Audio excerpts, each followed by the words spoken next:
कहानी की शुरुआत में हमें एक लड़का दिखाया जाता है जो कि वर्ल्ड फेमस डॉक्टर है। लेकिन हमारे हीरो की एक दुख से भरी कहानी है। उसकी एक छोटी बहन थी।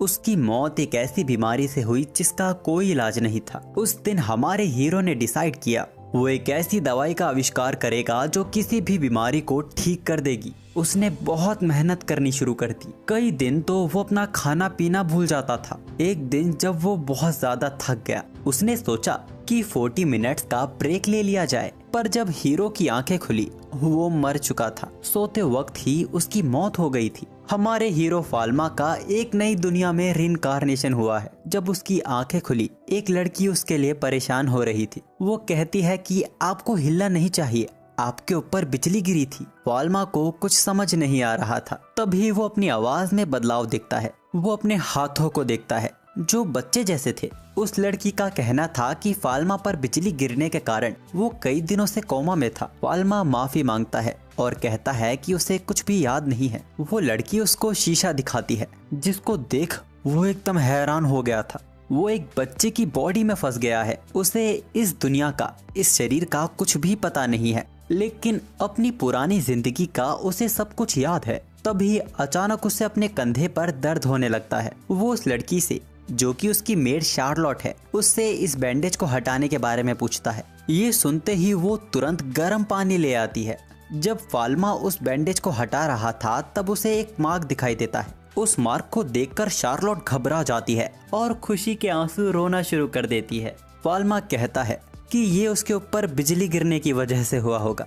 तभी शार्लोट बोलती है कि ये निशान सबूत है कि आपको गॉड ऑफ मेडिसिन ने चुना है। फाल्मा तो ब्लैंक ही हो जाता है। वो तो इसके बारे में कुछ नहीं जानता। शार्लोट को तो यकीन ही नहीं होता कि फाल्मा गॉड ऑफ मेडिसिन को कैसे भूल गया, जबकि उनका पूरा परिवार उनकी पूजा करता है। फाल्मा शार्लोट को बताता है कि उसे कुछ भी याद नहीं है और वो उसकी बातें सुनकर और भी कंफ्यूज हो रहा है। तो शार्लोट सबसे पहले अपना इंट्रोडक्शन देती है कि उसका नाम शार्लोट है और फिर उसे उसका ही घर घुमाते हुए बताती है कि वो रॉयल फार्मासिस्ट फैमिली से है, जो रॉयल फैमिली के लिए दवाइयाँ बनाते हैं। यहाँ तक कि फाल्मा का परिवार मैजिक का यूज करने में भी माहिर है। फाल्मा पूछता है तो क्या मैं भी मैजिक यूज कर सकता हूँ? शार्लोट घबराते हुए बोलती है कि अब आप ये मत बोलना कि आप मैजिक करना भी भूल गए हो। अगर ऐसा हुआ तो फाल्मा को परिवार से ही निकाल दिया जाएगा।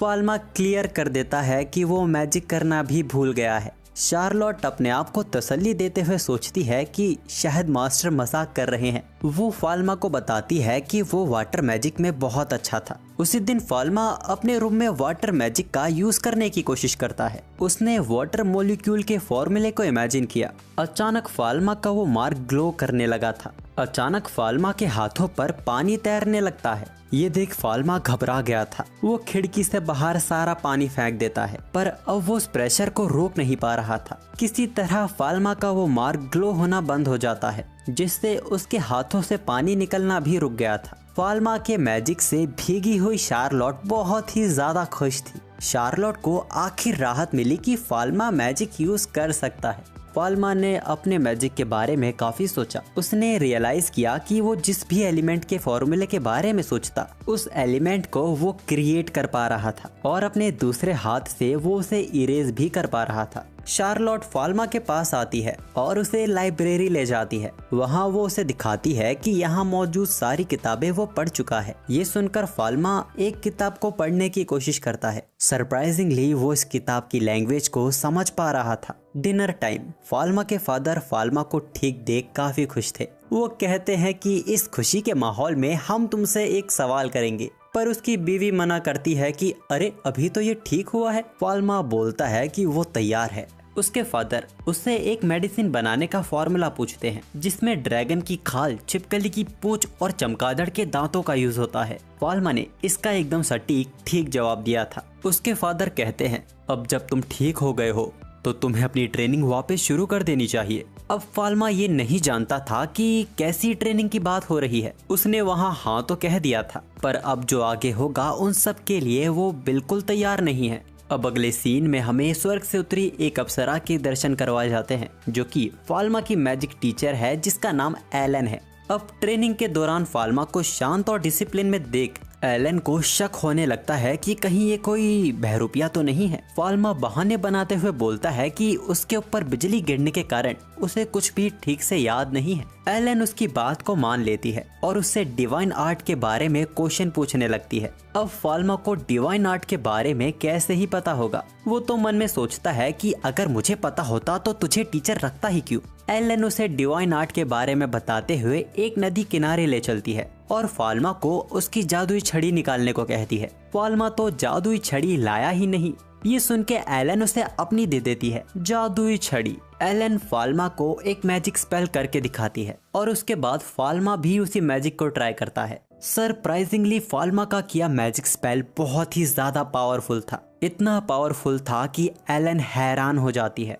वो फाल्मा की बॉडी का माना चेक करने लगती है। उसने फाल्मा को एक टूल पकड़ा दिया जो माना मेजर करता है। जैसे ही फाल्मा अपना माना रिलीज करता है वो टूल डिस्ट्रॉय हो जाता है। ये देख एलन की फट के चार हो जाती है। इतना पावरफुल मैजिक या तो गॉड या तो डीमन लॉर्ड के पास ही हो सकता है। वो एलन के कंधे पर वही चमकता निशान देखती है।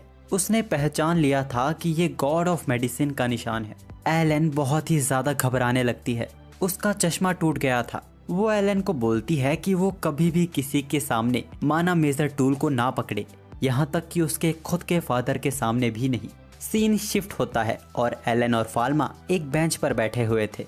एलन अभी भी डरी हुई थी। ये देख फाल्मा कुछ फनी करने की कोशिश करता है और ये वामन की लड़की उसके चक्कर में फंस भी जाती है। अब जब फाल्मा अपने हाथों से स्कोप बना के एलन को हंसाने की कोशिश कर रहा था, तभी उसे एक नई स्किल के बारे में पता चलता है। ये डिवाइन आईज थी। इसकी मदद से फाल्मा किसी की भी बॉडी के अंदर की इंजरी को देख सकता है। इन डिवाइन आंखों से वो एलन को बताता है कि उसकी आंखों में और उसकी उंगलियों में चोट है। एलन सरप्राइज हो जाती है कि उसे ये कैसे पता। वो उसे बताता है कि जब वो उसकी बॉडी को स्कैन कर रहा था तब उसकी फिंगर ग्लो कर रही थी। एलन और भी ज्यादा पैनिक करने लगती है। उसे तो शक होने लगा था कि एलन इंसान ही नहीं है। तभी उसकी नजर एलन की परछाई पे पड़ती है जो कि थी ही नहीं। ये देखने के बाद एलन बिन कुछ सोचे वहां से भाग जाती है। अगले दिन क्लास लेने एलन आई ही नहीं। फाल्मा के फादर उसे बताते हैं कि एलन की तबीयत बहुत ज्यादा खराब हो गई है, जिस वजह से आज वो उसकी क्लास नहीं ले पाएगी। उसके फादर ने उसे एक दवाई दी जिसको उसे एलन तक पहुंचाना था। रूम से बाहर निकलते ही फाल्मा उस दवाई को स्कैन करने लगता है। उसे पता चला कि ये दवाई इतनी भी असरदार नहीं है। उसने उस पर कोई जादू किया जिससे अब ये बेहतर असर करेगी। हम एलन को देखते हैं जिसने आर्मर पहना हुआ था। वो फाल्मा को देख डरते हुए बोलती है कि क्या तुम मुझे यहाँ मारने आए हो, क्योंकि मुझे तुम्हारा सच पता चल गया है। फाल्मा अपने दोनों हाथों को ऊपर कर लेता है और कहता है कि उसका ऐसा कोई इरादा नहीं है। एलन उस पे यकीन करती है और अपने सिर से हेलमेट को उतार देती है। उसकी शक्ल को देखकर ही पता चल रहा था कि वो कितनी बीमार है। वो फाल्मा से उसके यहाँ होने की वजह पूछती है। फाल्मा उसे बताता है कि उसके फादर ने उसके लिए दवाई भेजी है और साथ ही उसने इस दवाई को बेहतर भी कर दिया है। ये सुन एलन फिर से घबराने लगती है। वो पूछती है कि क्या तुमने इसमें जहर मिलाया है मुझे मारने के लिए। फाल्मा हैरान होते हुए कहता है कि अरे ये तुम क्या बक रही हो, मैं ऐसा क्यों करूँगा, बल्कि इस दवाई को खाने से वो जल्दी ठीक हो जाएगी। पर एलन को उस पे बिल्कुल भरोसा नहीं था। फिर फाल्मा उसके पास आके उसके हाथों को पकड़ता है। वो कहता है कि आप मेरी टीचर हैं, आप मुझ पे भरोसा कीजिए, और एलन को फूल देके वो वहाँ से निकल जाता है। उसने एलन को पटा लिया था। वो थोड़ा शर्माने लगी थी।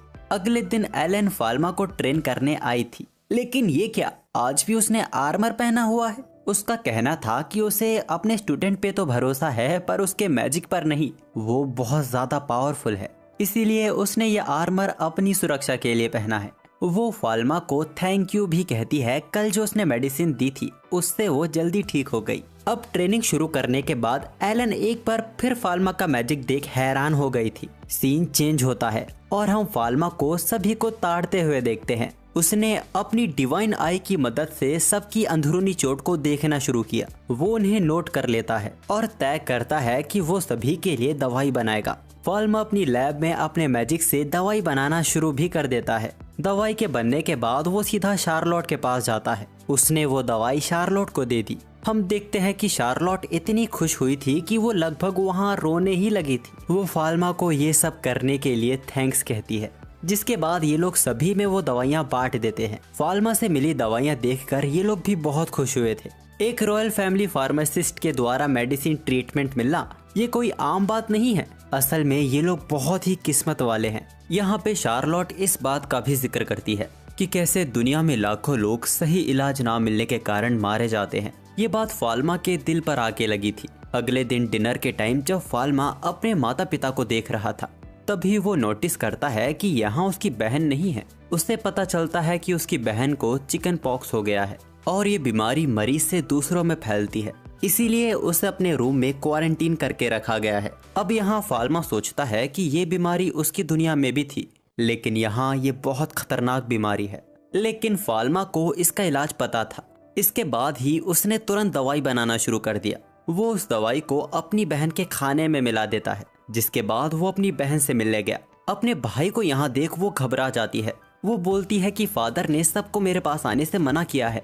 फाल्मा उसे चुप रहने को कहता है और बताता है कि वो उसके लिए दवाई लेकर आया है। उसकी बहन ब्लांच वो बहुत हैरान हुई, क्योंकि इस दुनिया में अब तक इस बीमारी की कोई दवा नहीं बन पाई है। फाल्मा घबराने लगता है और झूठ बोलता है कि इस दवाई के बारे में उनके फादर की किताब में ही लिखा हुआ था, शायद वो भूल गए होंगे। है वो अपनी बहन को इस बात को सीक्रेट रखने को कहता है, जिसके बाद वो ब्लांच को खाना खिलाता है। वो उसके पास ही रुका रहा और उसका पूरा ख्याल रखा। ब्लांच कहती है आज फाल्मा बहुत अलग बर्ताव कर रहा है। इससे पहले वो कभी भी उसके साथ नहीं खेला करता था। उसे अपना ये वाला भाई बहुत ज्यादा पसंद है। फाल्मा को अपनी छोटी बहन याद आ गई थी। कुछ दिनों बाद ब्लांच एकदम ठीक हो जाती है। फाल्मा इसके बाद एक मिनी माइक्रोस्कोप बना लेता है, क्योंकि वो हर बार अपनी डिवाइन आई का यूज यूं खुले में नहीं कर सकता। उसी वक्त उसके रूम में कोई आ गया था। वो उसे बताने आया था कि उसके फादर उसे बुला रहे हैं। फाल्मा अपने फादर से मिलने गया, लेकिन यहाँ सिर्फ उसके फादर ही नहीं कई और लोग भी मौजूद थे। फाल्मा के फादर उसे अपना सामान पैक करने को कहते हैं। उन्हें रॉयल कैपिटल के लिए तुरंत रवाना होना होगा। अगले सीन में हमें रॉयल पैलेस दिखाया जाता है। हमें पता चलता है कि प्रिंसेस की तबीयत बहुत ज्यादा खराब है। वो मरने की कगार तक पहुंच चुकी है। उनके इलाज के लिए वर्ल्ड के बेस्ट डॉक्टर और फार्मासिस्ट को बुलाया गया है। सभी डॉक्टरों ने फार्मासिस्ट ने अपनी तरफ से पूरी कोशिश की, पर कोई भी बीमारी को पकड़ ही नहीं पाया। वहाँ सभी ने हार मान ली थी। यहाँ तक कि फाल्मा के फादर ने तक ये कह दिया इनका इलाज नहीं हो पाएगा। वहाँ खड़ा फाल्मा सोचता है ऐसी कौन सी बीमारी है जिसका इलाज नहीं है। फाल्मा अपनी डिवाइन आई का यूज करता है। उसे पता चला कि क्वीन को ट्यूबरकुलोसिस हो गया है। इस बीमारी में कोई दवा काम नहीं करती, सिर्फ पेशेंट को वैक्सीन देकर ही बचाया जा सकता है। पर यहाँ की टेक्नोलॉजी इतनी एडवांस नहीं हुई है। यहाँ वाकई क्वीन को बचाना बहुत ही मुश्किल हो गया था। तभी क्वीन के छोटे बच्चे उसके पास आकर रोने लगते हैं। वो नहीं चाहते कि उनकी माँ उनसे दूर चली जाए। अब बच्चों को यूं रोता हुआ देख फाल्मा क्वीन के पास जाता है। वो क्वीन से रिक्वेस्ट करता है कि वो उसे उनका इलाज करने का मौका दे। उसने वहाँ साफ साफ कह दिया था कि वो इस बीमारी का इलाज जानता है। सभी डॉक्टर वहाँ हैरान हो गए थे। कुछ लोग वहाँ बोलते हैं कि ए बच्चे, क्वीन को परेशान मत करो। उसके फादर भी फाल्मा से कहते हैं फाल्मा ऐसा कुछ मत करो जिससे क्वीन को परेशानी हो। लेकिन तभी क्वीन कहती है ठीक है, मैं तुम्हें अपना इलाज करने की इजाजत देती हूँ। अब सिर्फ तुम ही मेरी आखिरी उम्मीद हो। अब फाल्मा वापस अपने घर आकर अपनी लैब के दरवाजे को बर्फ से जमा देता है, ताकि कोई भी इस कमरे में ना घुस सके। यहाँ की दुनिया अभी तक बैक्टीरिया और वायरस से अनजान है। वो एक ऐसी दवाई बना रहा था जो वायरस को रोक सके। तभी उसके रूम के बाहर उसके फादर उसको आवाज देते हैं। वो कहते हैं फाल्मा, तुम्हें पता है ना तुम क्या कर रहे हो? अगर तुमने कुछ भी उल्टा सीधा किया तो तुम्हारे साथ क्या होगा? लेकिन फाल्मा का पूरा ध्यान अपनी दवाई बनाने में था।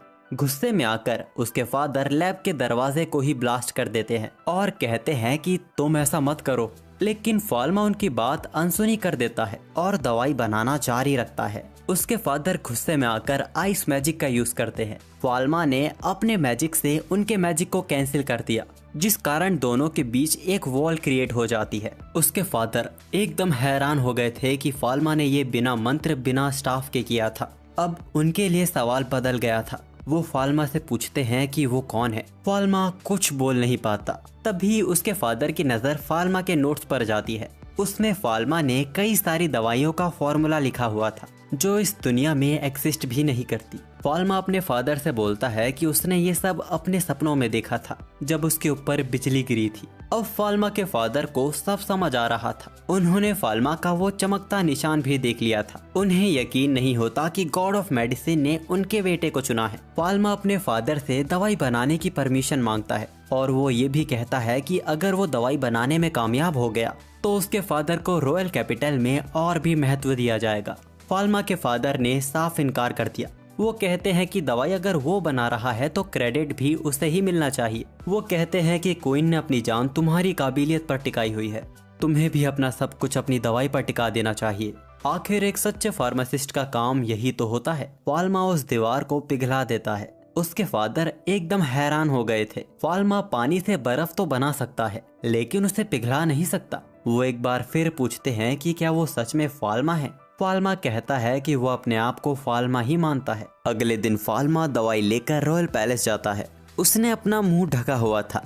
ये बात वहाँ मौजूद डॉक्टर और फार्मासिस्ट को अच्छी नहीं लगती। यहाँ फाल्मा के फादर को ना पाकर कोर्ट फार्मासिस्ट फाल्मा से पूछते हैं, क्या तुम्हारे फादर भाग गए हैं? फाल्मा हंसकर जवाब देता है कि ऐसा कुछ भी नहीं है। तभी क्वीन फाल्मा को अपने पास बुलाती है। तब तक वहाँ फाल्मा के फादर भी आ चुके थे। कोर्ट फार्मासिस्ट फाल्मा के फादर से पूछते हैं, क्या तुम अपने बेटे को रोकोगे नहीं? वो जवाब देते हैं कि फाल्मा ने हम दोनों की स्किल्स को सरपास कर दिया है। क्वीन को दवाई देने से पहले फाल्मा उन्हें कुछ दिखाता है। उसने एक डिवाइस बनाया जिससे बैक्टीरिया को देखा जा सकता था। क्वीन ये देख हैरान थी और पूछती है कि ये क्या चीज़ है। वहाँ मौजूद सभी डॉक्टर्स और फार्मासिस्ट को भी ये दिखाया जाता है। वो पूछते हैं कि क्या ये कोई कीड़े हैं। फाल्मा उन्हें इन्फेक्शन और बैक्टीरिया के बारे में बताता है और इसको खत्म करने के लिए शायद क्वीन को ये दवाई 1 साल तक भी लेनी पड़ सकती है। फाल्मा एक गिलास में क्वीन को वो दवाई देता है जिसको वो खुशी खुशी एक्सेप्ट करती है। फाल्मा भी वो दवाई ले रहा था और वो कहता है कि उसने भी अपनी जिंदगी इस दवाई पर टिकाई हुई है। खैर, अब इस दवाई के बन जाने के बाद इस दुनिया में मेडिकल साइंस का एक नया रेवोल्यूशन आया है। अब ये बीमारी वो नहीं रही जिसका कोई इलाज नहीं है। खैर, वहाँ मौजूद डॉक्टर्स फाल्मा से इस डिवाइस के बारे में पूछते हैं।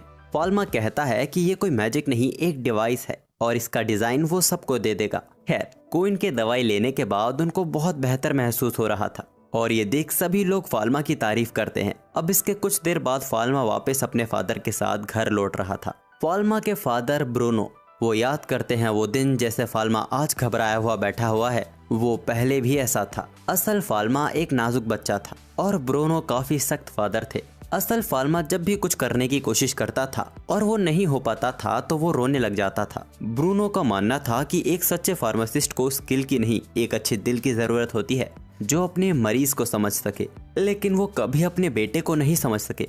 उन्हें तो ये भी नहीं पता चला कि आखिर उनका बेटा किस दौर से गुजर रहा होगा। लेकिन वो इतना तो जान चुके हैं, जो आज उनके सामने बैठा है वो फाल्मा नहीं है। अब यहाँ से कहानी कुछ महीनों आगे जाती है। फाल्मा जो कि क्वीन को चेक करने के लिए रॉयल पैलेस आया हुआ था। क्वीन को देख लग रहा था कि वो धीरे धीरे ठीक हो रही हैं। क्वीन फाल्मा को बताती हैं कि उन्होंने तो जीने की उम्मीद ही छोड़ दी थी। उन्हें तो यकीन हो गया था कि वो मरने वाली है, लेकिन अपने बच्चों के खातिर उन्हें जीने की हिम्मत मिली। ये सब सुन के फाल्मा को बहुत ही अच्छा लग रहा था। वो वहाँ से जाते हुए महारानी को अपना ख्याल रखने को कहता है। अगले दिन फाल्मा और उसके फादर अच्छे अच्छे कपड़े पहनकर वापस रॉयल पैलेस पहुँच गए थे। आज उन्हें क्वीन की तरफ से सम्मानित किया जाने वाला था। क्वीन सबसे पहले फाल्मा के फादर को सामने बुलाती हैं और उनके कंधे पे मैजिक स्टाफ रख के उन्हें सम्मानित करती हैं। इसके बाद बारी आती है फाल्मा की। उसे भी सम्मानित किया जाता है और उसे रॉयल फार्मासिस्ट का टैग दिया जाता है और उसे परमिशन दी गई पूरे किंगडम में कहीं भी अपनी फार्मेसी खोलने की। ये फाल्मा के लिए बहुत ज्यादा खुशी की बात थी। वो क्वीन का शुक्रिया अदा करता है। अगले ही दिन फार्मेसी बनने का काम शुरू हो गया। क्वीन की तरफ से किंगडम के बेहतरीन कारपेंटर्स भेजे गए थे, लेकिन परेशानी ये थी कि ये सब फाल्मा के लिए बहुत जल्दी हो रहा है। उसे कोई आइडिया नहीं है कि फार्मेसी कैसी होनी चाहिए। उसने तो हमेशा सोचा था कि वो भी बाकियों की तरह छोटे से शुरुआत करेगा। तभी वहाँ एलन आती है। उसे यहाँ फाल्मा की मदद करने के लिए ही भेजा गया था। सबकी सलाह लेने के बाद आखिर फाल्मा के मन में एक डिजाइन आता है। उस पर तुरंत जोरों शोरों से काम शुरू हो गया था, पर अब वो सोच रहा था कि फार्मेसी का नाम क्या रहेगा। वो अपनी दवाइयों से लोगों का भला करना चाहता है। वो मन में सोचता है कि पीसफुल फार्मेसी नाम कैसा रहेगा। वैसे उसने कभी नहीं सोचा था कि वो कभी कोई पैरेलल वर्ल्ड में फार्मेसी खोलेगा। और वो ये बात एक कारपेंटर सुन लेता है। तुरंत पैरेलल वर्ल्ड फार्मेसी नाम का एक बोर्ड बन गया था। फाल्मा बेचारा वहाँ खड़ा सोच रहा था कि ये क्या हो गया।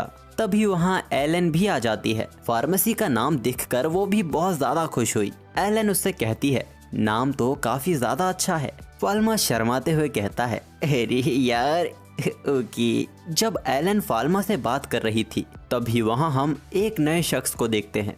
वो फाल्मा से पूछता है कि वो यहाँ का नौकर है या फिर यहाँ का बॉस। फाल्मा फेक स्माइल के साथ कहता है, बाप। वो आदमी बोलता है कि तुम तो काफी छोटे हो, फिर भी इस फार्मेसी के मालिक हो। तुम्हें देख के तो लगता है कि तुम तो बस यहाँ कैंडी ही बना पाओगे। एलन को ये बात अच्छी नहीं लगती, पर फाल्मा उसे रोकते हुए कहता है कि बकलोली मत कर पकौड़ी। खैर ये आदमी यहाँ की कॉमनर फार्मेसी गिल्ड से आया है और उसने सुना है कि फाल्मा सस्ती दवाइयाँ बेचने वाला है। फाल्मा कहता है कि हाँ वो यहाँ सस्ती दवाइयाँ बेचने वाला है। ये बात सुनकर उस आदमी को गुस्सा आ जाता है। तभी एलन उनके बीच में आ जाती है और उस आदमी को धमकी देती है कि अगर तुम इस फार्मेसी को बर्बाद करने की सोच रहे हो तो पहले तुम्हें मेरा सामना करना होगा। वहाँ उसकी फटके 45 हो गई थी। वो वहाँ से ये कहकर चला जाता है कि वो तो यहाँ बस दोस्ती करने आया था, पर एलन उसे लगातार गाली दिए ही जा रही थी। और यहाँ हमें रियलाइज होता है कि ऐसी बंदी हमें भी चाहिए। खैर वो लोग फार्मेसी के अंदर आ गए थे। अब फार्मेसी तो बन चुकी थी, लेकिन इतनी बड़ी फार्मेसी चलाने के लिए वो दोनों काफी नहीं है। फाल्मा को इसी चीज की टेंशन हो रही थी। तभी वहाँ शार्लोट आती है। शार्लोट कहती है कि वो इसमें फाल्मा की मदद करना चाहती है। फाल्मा उसे यहाँ के छोटे मोटे काम पकड़ा देता है, पर शार्लोट बताती है कि वो मैथ में बहुत अच्छी है और वो बिल काउंटर अच्छे से संभाल सकती है। फाल्मा हंस पड़ता है और कहता है कि तुम तो अभी 9 साल की हो।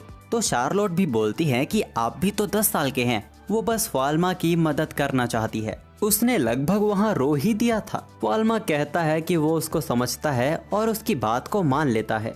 वो कहता है कि उसे छोटे मोटे कामों में उसकी मदद चाहिए होगी। शार्लोट तो वहाँ खुशी के मारे झूमने लगी थी, लेकिन अभी भी टैक्सेस और डॉक्यूमेंट संभालने के लिए उन्हें एक जिम्मेदार व्यक्ति चाहिए था।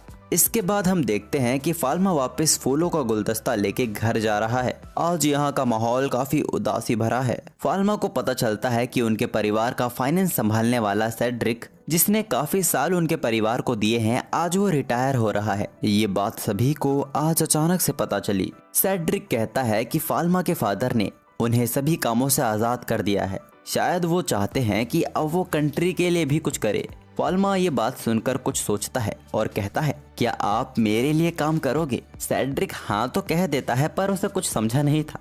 फाल्मा सीधा अपने फादर से बात करता है सेड्रिक को हायर करने के लिए। फाल्मा के फादर कहते हैं कि उन्होंने सेड्रिक को फ्री कर दिया है, तो वो जो चाहे वो कर सकता है। तभी ब्रूनो वहाँ एक बड़ा सा बक्सा और मंगवाता है। वो पूरा बक्सा सोने के सिक्कों से भरा हुआ था। ब्रूनो फाल्मा को ये सब तोहफे के तौर पर देता है ताकि वो अपनी फार्मेसी चला सके। इसी बहाने ब्रूनो एक अच्छे फादर होने का फर्ज निभा रहे हैं। इसके बाद वो सेड्रिक की तारीफ भी करते हैं कि वो कितना ईमानदार और फाइनेंस संभालने में कितना माहिर है। तो फाल्मा के मन में सवाल आता है, फिर उन्होंने उसे निकाला क्यों? वो कोई जवाब नहीं देते। उनकी चुप्पी का मतलब फाल्मा समझ गया था कि ये सब उन्होंने उसके लिए ही किया है। अब कुछ वक्त बाद फार्मेसी की ओपनिंग हो जाती है, पर उनकी फार्मेसी के पहले ही दिन कोई कस्टमर नहीं आया। वो लोग इसको लेके बहुत ही उदास थे। फार्मेसी को खुले 1 महीना हो गया, लेकिन कोई पेशेंट नहीं आया। आखिर एक दिन उनकी फार्मेसी में एक कस्टमर आया। वो एक बूढ़े अंकल थे और वो यहाँ एक टॉफी खरीदने आए थे। वो सब इन सब चीजों से परेशान हो चुके थे। तभी वहाँ फाल्मा के फादर और उसकी माँ भेस बदल कर आते हैं, लेकिन इतना सिंपल उन्होंने भेस बदला था कि फाल्मा उन्हें बड़े आराम से पहचान लेता है। फाल्मा उन्हें अंदर लेकर जाता है और बताता है कि उसकी फार्मेसी बिल्कुल नहीं चल रही है। अपने बेटे की ये बात सुनने के बाद वो कहते हैं कि वो उसकी फार्मेसी देखना चाहते हैं। सबसे पहले फाल्मा उन्हें दवाइयों से भरा कमरा दिखाता है, फिर वो उन्हें पेशेंट्स के लिए बेडरूम दिखाता है। अब ये सब दिखाने के बाद फाल्मा अपने फादर से पूछता है कि क्या कोई कमी है? ब्रूनो कहता है कि कोई कमी नहीं है। तभी फाल्मा की माँ उसे एक आइडिया देती है। दवाइयों के साथ वो उसे ब्यूटी प्रोडक्ट्स बनाने की भी सलाह देती है, जो कि सस्ती हो और क्वालिटी में भी अच्छी हो और ऐसी हो जो हर तरह की महिला उसे यूज कर सके। फाल्मा को इस आइडिया में दम लगता है। अब उसके फादर कहते हैं कि अगर वो ब्यूटी प्रोडक्ट्स बनाएगा तो वो इस बात का ध्यान रखे कि वो केमिकल का यूज ना करे। केमिकल स्किन डिसीजेस का कारण बनती हैं। अब जब उन दोनों के बीच ये बातें हो ही रही थी और ब्रूनो अपनी बीवी की तारीफ कर रहा था, तभी अचानक एक आदमी उसकी फार्मेसी में भगा चला आता है। उसे जल्द से जल्द यहाँ के फार्मासिस्ट को अपने साथ ले जाना था। वो बताता है कि एक लड़की की हालत बहुत खराब हो गई है। फाल्मा तुरंत उसके साथ जाता है। वो वहाँ देखता है कि एक बग्घी के पास बहुत भीड़ इकट्ठा हो गई है। फाल्मा को देख ये लोग हैरान हो जाते हैं कि ये तो बच्चा उठा लाया है, लेकिन फाल्मा इन पे ध्यान न देकर बग्घी के अंदर घुस जाता है। उस बग्घी के अंदर जो लेडी थी उसकी हालत वाकई बहुत खराब थी। वो अपनी आंखें हल्की हल्की सी ही खोल पा रही थी। अपने सामने एक बच्चा देख वो सोचती है, लग गए गुरु। फाल्मा अपनी डिवाइन आई से उसे एग्जामिन करता है। उसे बॉडी में कोई बीमारी नहीं दिख रही थी, लेकिन तभी वो कुछ नसों के पास अजीब से निशान देखता है। ये खुद को दिए चोट जैसे नहीं थे। जिस तरह ये कट लगाए गए हैं ये किसी प्रोफेशनल का काम है। ज्यादा ब्लड लॉस होने की वजह से ये लड़की अपने होश आवाज में भी नहीं है। फाल्मा उसे अपनी फार्मेसी ले आता है और उस लड़की का इलाज करने लगता है। जब उसकी हालत थोड़ी ठीक हो जाती है तो वो लोग उससे सवाल करते हैं कि उसने अपने हाथों पे कट क्यों लगाए थे। असल में ये कट इसी लड़की ने ही लगाए थे। नसों पर हल्के कट लगाकर ये जानबूझ के अपना ब्लड लॉस कर रही थी, क्योंकि ऐसा करने से स्किन सफेद हो जाती है। लेकिन यहाँ मैं आपको बता दूं कि गोरे लोगों की और सफेद हो जाती है। इसके क्रश ने इसको रिजेक्ट कर दिया था, पर ये उसके लिए लॉयल थी। इसने सोचा कि अगर वो नहीं तो कोई भी नहीं, और यही सब बताते हुए वो रोने लग जाती है। माफी मांगती है कि उसकी वजह से उन्हें परेशान होना पड़ा। एलन उसे समझाती है, अगर तुम्हारा किसी ने दिल तोड़ा है तो तुम्हारा फर्ज बनता है कि तुम औरों का भी दिल तोड़ो। हर एक चीज का बदला होता है। वो लड़की एलन से काफी इंस्पायर होती है और निकल पड़ती है मछलियों को अपने जाल में फंसाने के लिए। अब इसके बाद कहानी कुछ वक्त आगे जाती है। आज फाल्मा का परिवार एक नए शहर में छुट्टियां मनाने आया है और असल में ये जगह कोई ने फाल्मा के फादर को तोहफे में दी है। यहीं पर किंगडम के ज्यादातर व्यापार होते हैं और अधिकतर दवाइयाँ भी यहीं उगती हैं। वहाँ के इंचार्ज ब्रूनो को यहाँ काम करने वाले सभी से इंट्रोड्यूस करवाते हैं। साथ ही साथ ब्रूनो को यहाँ ये भी पता चलता है कि उन्हें ट्रेड करने में थोड़ी परेशानी हो रही है। एक कंपनी जिसको नेदरलैंड की रॉयल फैमिली चलाती है, वो उनके ट्रेड में बाधा बन रही है। फाल्मा वहाँ एक बकवास सा ओपिनियन देता है कि हम थोड़ा बहुत तो लॉस सह सकते हैं, हमें भी लोगों के भले के बारे में सोचना चाहिए। उसका बाप उसे कमरे से बाहर जाने को कहता है। बाहर शार्लोट और ब्रांच मिट्टी में खेल रहे थे और फाल्मा के आ जाने के बाद वो पानी में खेलने की जिद करने लगते हैं। फाल्मा को पानी में खेलने का शौक नहीं है, लेकिन वो दोनों हद से ज्यादा जिद करने लगते हैं और उनकी मासूमियत के आगे फाल्मा को झुकना ही पड़ जाता है। वहाँ मौजूद एलन भी कहती है, चलो मैं भी नहा लेती हूँ। फाल्मा पूछता है कि आप स्विमिंग सूट लाई हैं? एलन कहती है, मुझे स्विमिंग सूट की क्या जरूरत। फाल्मा की सोच गंदी होने लगती है। खैर, ब्लांच को पानी में खेलता देख फाल्मा को अपनी बहन याद आ जाती है। वो भी पिछली दुनिया में फाल्मा से पानी में खेलने की जिद किया करती थी। फाल्मा बात को टाल देता है कि वो अगली साल खेलेंगे। वो भी अपने भाई की बात मान के उससे प्रॉमिस ले लेती है। वो वाकई अपने भाई के साथ पानी में खेलना चाहती थी, पर अगले ही साल उसकी गुप्त बीमारी के बारे में पता चला। फिर जो हुआ हम सभी जानते हैं। अचानक फाल्मा को ब्लांच के चिल्लाने की आवाज आती है।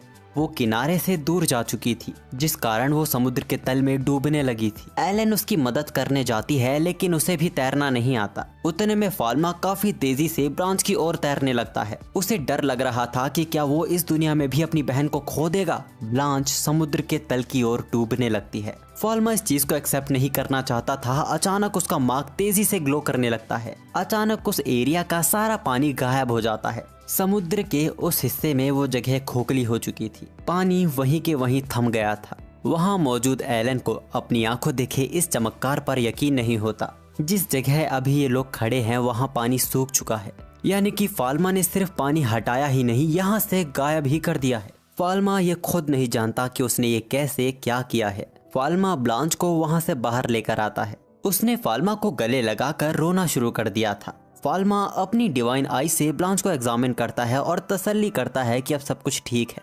एलन फाल्मा से पूछती है कि वो सब क्या था, लेकिन फाल्मा भी नहीं जानता। वो कहता है कि शायद उसने नेगेटिव एट्रीब्यूट मैजिक का इस्तेमाल किया था, लेकिन एलन कहती है कि ऐसा नहीं हो सकता। ये मैजिक चीजों को हटा सकता है, लेकिन तुम्हारे किए मैजिक ने वहाँ मौजूद पूरे पानी को गायब ही कर दिया। एलन कहती है कि लेकिन तुमने जो भी किया वो ठीक किया, मैं भी डिवाइन मैजिक की मदद से ब्रांच को बचा नहीं पाती। फाल्मा अपनी बहन को याद कर ब्रांच को कस के पकड़ लेता है। उसने अपनी बहन को बचा लिया था। अब जब फाल्मा रात में अपने कमरे में बैठा हुआ था, आज जो भी हुआ वो उसके बारे में ही सोच रहा था। वो सोचता है कि वो मैजिक करते दौरान उसने वाटर मॉलिक्यूल्स के बारे में सोचा।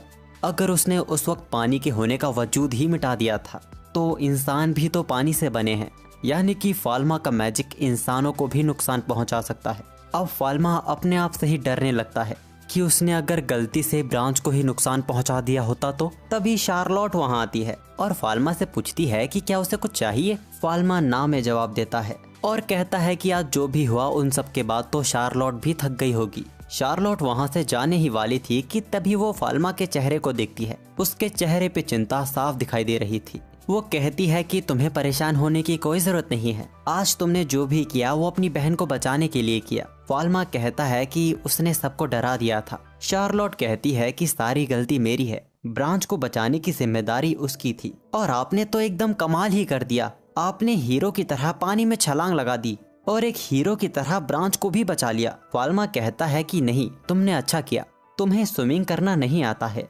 तुम्हारा ध्यान रखना भी मेरी जिम्मेदारी है, तुम भी मेरे परिवार का हिस्सा हो। ये बातें सुन के शार्लोट बहुत ही इमोशनल हो जाती है। वो वहाँ पे रोने लग जाती है। वो कहती है कि वो फाल्मा के इन शब्दों को कभी नहीं भूलेगी। अचानक सीन चर्च पर शिफ्ट होता है। वहाँ मौजूद प्रीस्ट और फ्रेंच के उस बच्चे की बात कर रहे थे जिसने समुद्र के पास उस बच्चे को देखा जिसने समुद्र का पानी गायब कर दिया।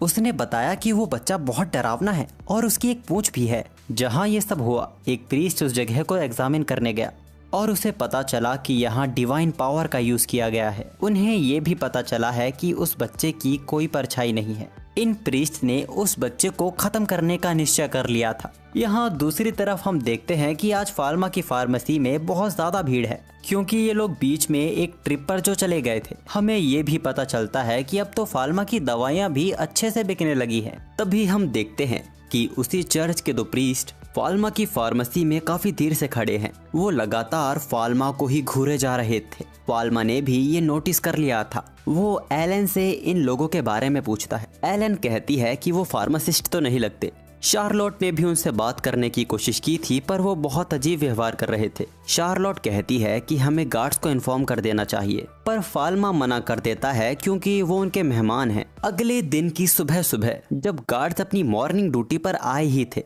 तभी वो देखते हैं कि एक घोड़ा गाड़ी तेजी से फार्मेसी की ओर आ रही है। वो फार्मेसी से जा टकराई थी। ये बात जब ब्रूनो को पता चलती है वो गार्ड्स पर बहुत गुस्सा करते हैं। ब्रूनो को शक है कि यहाँ मौजूद मेडिकल गिल्ड ये सब कर रही है। वो लोग क्वीन को इन्फॉर्म करने का फैसला करते हैं। वहाँ पीछे खड़ा फाल्मा सोच रहा था कि ये मेडिकल गिल्ड ने करवाई है या फिर उन सफेद कपड़े वाले लोगों ने। फाल्मा अपने फादर को अभी कोई भी फैसला लेने से मना करता है। हो सकता है कि चीजें कुछ अलग हों और बात आगे बढ़ जाए। अब उस घोड़ा गाड़ी के द्वारा आया हुआ कचरा वो लोग साफ कर रहे थे। वो देखते हैं कि घोड़ा गाड़ी ने फार्मेसी के अंदर तक नुकसान पहुंचाया है। क्लीनिंग मैजिक भी यहाँ काम नहीं कर रहा था, लेकिन ऊपर वाले फ्लोर को कोई नुकसान नहीं पहुंचा है। अब तभी हम वही बूढ़े वाले अंकल को देखते हैं जो अपने ताकतवर क्रू के साथ फाल्मा की फार्मेसी में आए हैं।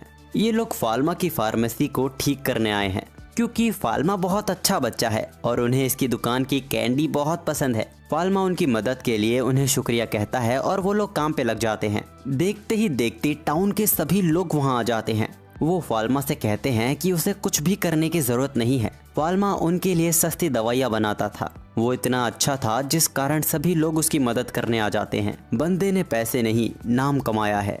फाल्मा और सेड्रिक ये देख काफी इमोशनल हो गए थे। तभी रोते हुए एक लड़की वहाँ आती है। वो बताती है कि उसके फादर गर्मी से बेहोश हो गए हैं। उसने उन्हें उठाने की भी कोशिश की लेकिन वो उठ नहीं रहे हैं। सभी लोग फाल्मा को उसका इलाज करने को कहते हैं, यहाँ पर वो सब संभाल लेंगे। फाल्मा भी उस लड़की को लेके उसके साथ जाने लगता है। रास्ते में हम देखते हैं कि इस लड़की का बर्ताव काफी अजीब है। वो लड़की फाल्मा को टाउन से काफी दूर ले आई थी। अचानक फाल्मा पीछे मुड़कर देखता है तो वो लड़की गायब थी और तभी फाल्मा देखता है उन सफेद कपड़े वाले लोगों को जिन्होंने उसे घेर लिया है। वो फाल्मा से सीधा सवाल करते हैं कि तुम वही हो ना जिसने समुद्र के पानी को गायब कर दिया था। फाल्मा को एलन की वो क्लास याद आती है जब उसने उसे चर्च के बारे में बताया था। चर्च वो जगह है जहाँ डिवाइन आर्ट और नोबल्स की सारी जानकारी मौजूद है और चर्च ही नोबल परिवार के बच्चों को डिवाइन आर्ट देते हैं। इनका पद क्वीन से भी ऊपर होता है और इनका बस यही काम नहीं, ये लोग इविल स्पिरिट को भी खत्म करते हैं। उनमें से ही एक ऑफिसर फाल्मा के सामने खड़ा था। वो कहता है कि तुम खुलेआम कैसे घूम सकते हो। वो फाल्मा को इविल स्पिरिट बता रहा था। फाल्मा कहता भी है कि आपको कोई गलतफहमी है, मैं एक आम इंसान हूँ। इन्वेस्टिगेशन ऑफिसर सैलमन फाल्मा को पकड़ने के लिए उस पर बाइंड मैजिक का यूज करते हैं, पर फाल्मा के ऊपर उस मैजिक का असर ही नहीं होता। वहाँ मौजूद बाकी ऑफिसर्स ने भी अपनी तरफ से कोशिश की, लेकिन फाल्मा के आगे किसी का मैजिक काम नहीं करता। इससे परेशान होके वो लोग स्वॉर्ड डांस ऑफ आर्ट का यूज करते हैं, लेकिन वो भी काम नहीं किया। फाल्मा फिर बोलता है कि मैं एक आम इंसान हूँ, मुझ पे ये काम नहीं करेगा। सैलमन कहता है कि हमें इस बच्चे को जिंदा ही पकड़ना होगा। वो सभी मिलकर फाल्मा पर बहुत ही ज्यादा ताकतवर हमला करते हैं, लेकिन इस बार फाल्मा का माथा खिसक गया था। उसने बर्फ की एक बहुत बड़ी चट्टान बना दी। फाल्मा का ये रूप देख सैलमन आउट ऑफ कंट्रोल होकर नीचे गिर जाता है। फाल्मा उन्हें धमकाता है कि उसका लड़ने का कोई इरादा नहीं है और ना ही वो उन्हें चोट पहुंचाना चाहता है। तभी सैलमन की नजर फाल्मा के उस निशान पर जाती है जो पेनेस्थेसिया का होली मार्क है। यही वजह है कि फाल्मा की कोई शैडो नहीं है और उसके पास इतनी डिवाइन पावर है। वो सभी लोग फाल्मा के आगे अपना सिर झुका लेते हैं। वो कहते हैं कि हम अपने बाप को पहचान नहीं पाए, हमें माफ कर दीजिए। अब क्योंकि ये लोग फाल्मा के आगे बुरी तरह हार गए थे, तो जैसा युद्ध में होता है विजेता हारने वाले को मार देता है। तो सैलमन कहता है कि आप मेरी जान ले लीजिए, पर मेरे साथियों को जाने दीजिए। अब इससे पहले सैलमन अपने आप को मारता, फाल्मा उसका हथियार पकड़ लेता है और कहता है कि यहाँ किसी को मरने की जरूरत नहीं है। फाल्मा अपनी डिवाइन आई से देखता है कि सैलमन का एक पैर फ्रैक्चर हो गया है, जो कि घोड़े के ऊपर से गिरने की वजह से हुआ था। इसको ठीक करने के लिए ऑपरेशन करना जरूरी था, लेकिन शायद इस दुनिया में ऑपरेशन जैसा कुछ होता ही नहीं है।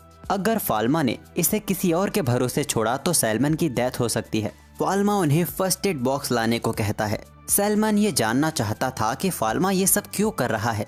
उसे तो बल्कि उसे पनिशमेंट देनी चाहिए। फाल्मा कहता है कि वो बस लोगों की मदद करना चाहता है। वहाँ टेंट लगाया जाता है। फाल्मा भी पहली बार किसी इंसान की सर्जरी करने जा रहा है। अब इसके कुछ देर बाद फाल्मा टेंट से बाहर निकलता है और उन्हें बताता है कि उनके मास्टर बिल्कुल ठीक है, लेकिन अभी भी पहले जैसा होने में उन्हें वक्त लगेगा, लेकिन अभी वो उसे टेम्पल ले जा सकते हैं। वो लोग फाल्मा का शुक्रिया अदा करते हैं। फाल्मा कहता है कि इसकी कोई जरूरत नहीं है, ये उसका काम है। वो बस कहता है कि आज यहाँ जो हुआ वो किसी को ना बताए। वो लोग फाल्मा को मेडिसिन गॉड कहते हैं और उसकी बात को मान लेते हैं। अब इसके कुछ महीनों बाद सैलमन वापस फाल्मा की फार्मेसी में आता है। एलन उनको देख हैरान हो जाती है, क्योंकि चर्च के इन्वेस्टिगेशन ऑफिसर्स का यहाँ आना खतरे की बात थी।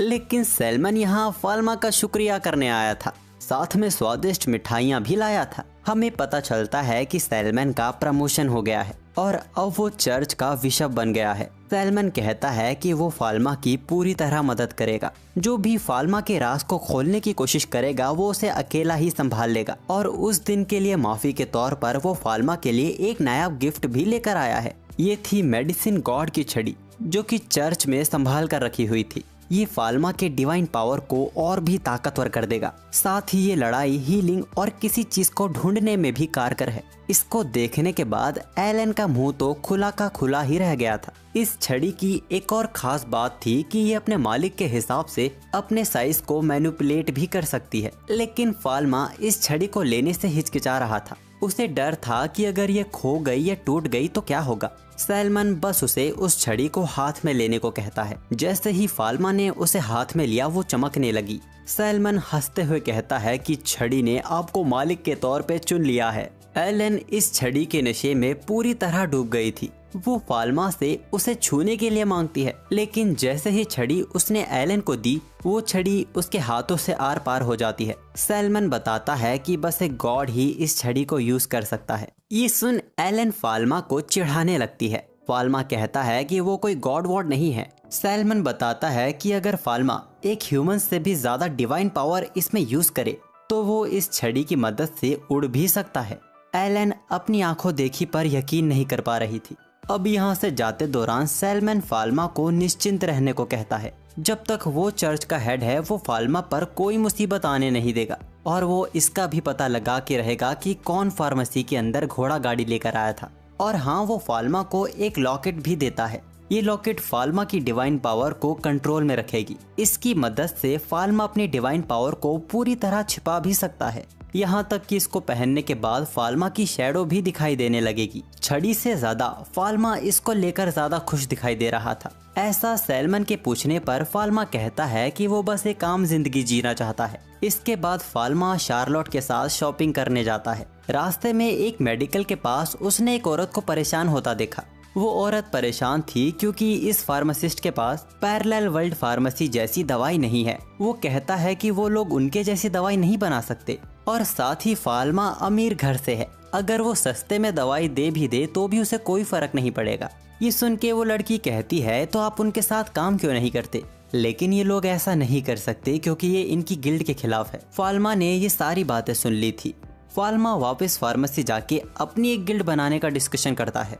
असल में फाल्मा को भी फार्मासिस्ट की कमी है। एलन सवाल करती है कि वो लोग कौन कौन से स्टोर को अपने साथ जोड़ेंगे। फाल्मा अभी उसी स्टोर को जोड़ने की बात करता है और वक्त के साथ और भी स्टोर उनसे जुड़ते चले जाएंगे। सेड्रिक को भी ये आइडिया बहुत अच्छा लगता है, वो सभी पेपर वर्क को संभाल लेगा। वैसे ये आइडिया वाकई बहुत अच्छा है। अगर ये सच में सच हो जाता है तो फाल्मा की फार्मेसी पर हमेशा की तरह ज्यादा भीड़ नहीं रहेगी और फाल्मा भी ज्यादा काम नहीं करना चाहता। खैर, अचानक सीन उसी फार्मेसी के मालिक पर जाता है जिसकी बेटी का बुखार कम ही नहीं हो रहा है। यहाँ दूसरी तरफ मेडिकल गिल्ड ने एक मीटिंग रखी हुई है। यहाँ वो ये डिस्कस कर रहे हैं कि कैसे फाल्मा की फार्मेसी के कारण उनको लॉस हो रहा है। फाल्मा के सस्ती दवाइयाँ बेचने की वजह से कोई उनकी महंगी दवाई खरीद ही नहीं रहा और वो कुछ कर भी नहीं सकते क्योंकि क्वीन भी उनका साथ दे रही है। हमें पता चलता है कि वो घोड़ा गाड़ी इन लोगों ने ही भेजी थी, पर इसका भी कोई फायदा नहीं हुआ। चीजें बहुत जल्दी पहले जैसी हो गई।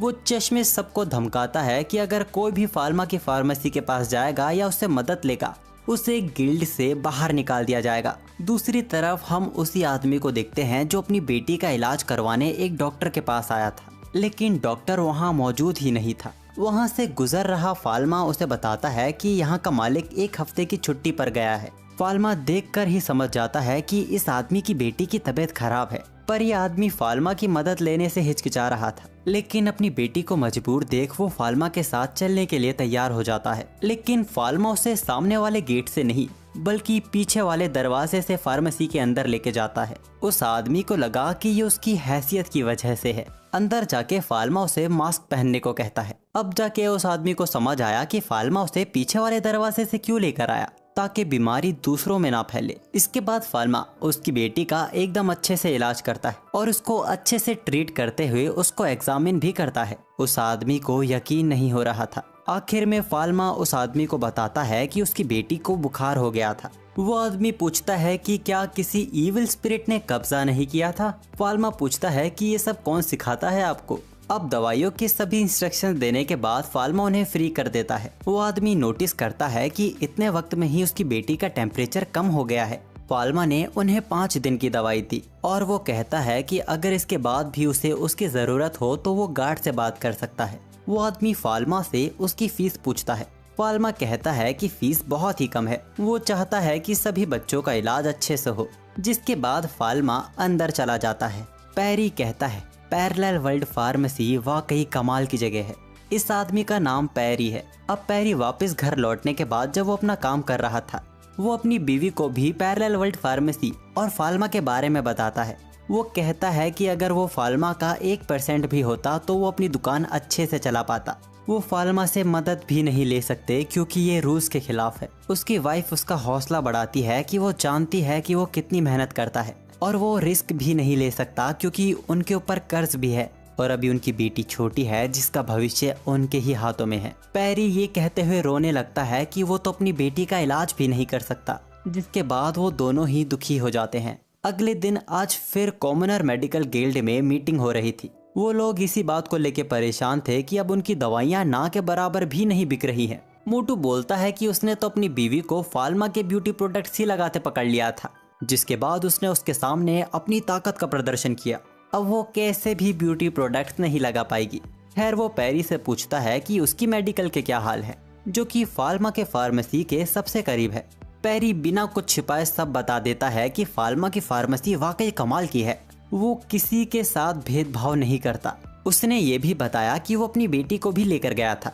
मोटू गुस्सा हो जाता है और बोलता है कि ये बस साजिश है, उन्हें दबाने की कोशिश की जा रही है। वो बोलता है कि कॉमनर्स को नोबल्स से कोई फर्क नहीं पड़ता, वो बस उनका फायदा उठाना चाहते हैं। वो नोबल्स पे भरोसा नहीं कर सकते, ना ही उन पे डिपेंड हो सकते। वो कभी भी भलाई का काम छोड़ के वापस रॉयल फैमिली के लिए ही काम कर सकते हैं। इसीलिए वो पूरा कंट्रोल फाल्मा के हाथों में नहीं दे सकते, वरना आम लोगों को बहुत ही ज्यादा नुकसान होगा। पैरी चिल्लाकर कहता है कि हमें उनके साथ काम करने की जरूरत है। मोटू, जिसका नाम बेरोन है, वो बोलता है कि ये क्या तरीका है अपने मास्टर से बात करने का। पैरी कहता है कि उनके काम करने का तरीका एडवांस और लॉजिकल है। हम जो अपने पूर्वजों द्वारा जड़ी बूटियों का इस्तेमाल करते आ रहे हैं, हम लोग तो खुद भी नहीं जानते कि ये हमारे पेशेंट्स को ठीक करेगी भी या नहीं। हमारी फार्मेसी तुक्के पे चल रही है। बेरोन उसे गिल्ड से निकल जाने को कहता है। पैरी का सब कुछ बर्बाद हो गया था, उसकी शॉप को पूरी तरह तोड़ दिया गया था। फाल्मा की नजर उस पर पड़ती है, वो उसका ख्याल पूछने आता है। पैरी बताता है कि उसने अपनी गिल्ड को पैरेलल वर्ल्ड ऑफ फार्मेसी के साथ अपना एक्सपीरियंस शेयर किया, जिस कारण हालात अब ऐसे हो गए हैं। उनका लाइसेंस भी अब उनसे छीन चुका है। फाल्मा माफी मांगता है कि ये सब उसकी वजह से हुआ है। पैरी कहता है कि उसमें उसका कोई दोष नहीं है और वो हार भी नहीं मान सकता। वो कहता है कि वो देश छोड़ के एक नई शुरुआत करेगा। ये सब सुन के फाल्मा उसे बताता है कि वो एक नई गिल्ड शुरू करने की सोच रहा है। अगर वो चाहे तो वो उसे ज्वाइन कर सकता है। ये सुन के पैरी तो रोने ही लगा था। अगले दिन एक नई शुरुआत के साथ पैरेलल वर्ल्ड ऑफ फार्मेसी की एक नई ब्रांच बनके पैरी अपनी शॉप खोलने जा रहा था, पर वो घबरा रहा था। उसे डर था कि क्या उसकी फार्मेसी चलेगी।